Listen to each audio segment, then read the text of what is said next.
శ్రీకాకుళం జిల్లా ప్రజలందరికీ నమస్కారం. శ్రీకాకుళం నుండి తిరుపతి, హైదరాబాద్ వంటి ముఖ్య ప్రాంతాలకు నేరుగా ట్రైన్స్ నడపాలన్నది మన జిల్లా ప్రజల తాలూకా కల. అది నా కల కూడా. అందుకోసం నేను ఎంపీగా అయినప్పటి నుంచి ఒక లక్ష్యంగా పెట్టుకొని నూతన రైళ్ల కోసం నిరంతరం కృషి చేశాను. ఈ విషయంపై రైల్వే మంత్రుల్ని కలిశాను, రైల్వే బోర్డు అధికారులు కలిశాను, డిఆర్ఎం అలాగే జెడ్ఎం ఈ లెవెల్లో జరుగుతున్న మీటింగ్స్లో కూడా పాల్గొని ఈ విషయం మీద ప్రత్యేకంగా ప్రస్తావించాను. నేడు ఆ కృషికి ఫలితంగా 75 సంవత్సరాల శ్రీకాకుళం జిల్లా చరిత్రలో మొట్టమొదటిసారి శ్రీకాకుళం నుండి తిరుపతికి నేరుగా రెగ్యులర్ రైల్వే సర్వీస్ని ప్రారంభిస్తూ రైల్వే శాఖ ఉత్తర్వులు కూడా జారీ చేసింది. శ్రీకాకుళం జిల్లా ప్రజలకు, ముఖ్యంగా వెంకటేశ్వర స్వామి భక్తులందరికీ ఇది ఒక మంచి శుభవార్త. 17439 17440 తిరుపతి శ్రీకాకుళం హంసఫర్ ఎక్స్ప్రెస్ రైలు ప్రతి ఆదివారం సాయంత్రం తిరుపతి నుండి శ్రీకాకుళం, అలానే ప్రతి సోమవారం మధ్యాహ్నం శ్రీకాకుళం నుండి తిరుపతి ప్రయాణిస్తుంది.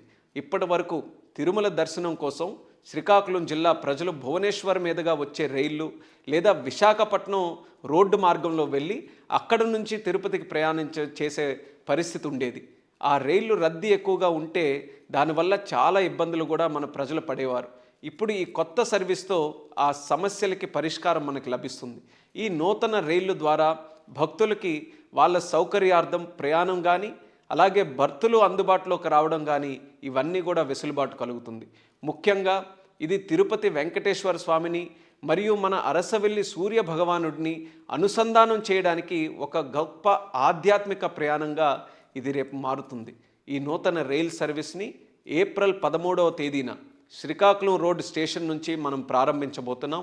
మన శ్రీకాకుళం జిల్లా ప్రజలు దీర్ఘకాలిక కోరిక నెరవేర్చిన రైల్వే శాఖ మంత్రివర్యులు అశ్విని వైష్ణవ్ గారికి జిల్లా ప్రజల తరపున హృదయపూర్వకమైనటువంటి కృతజ్ఞతలు కూడా తెలియజేస్తూ, రానున్న రోజుల్లో మరిన్ని నూతన సర్వీసులు శ్రీకాకుళం నుండి ప్రారంభమయ్యేలా నేను నా కృషి కంటిన్యూస్గా చేస్తూనే ఉంటాను. శ్రీకాకుళం జిల్లా రైల్వే ప్రగతిని మరింత ముందుకు తీసుకొని వెళ్తానని తెలియజేసుకుంటూ మరొక్కసారి శుభాకాంక్షలతో మా జిల్లా ప్రజలందరికీ కూడా నమస్కారాలు.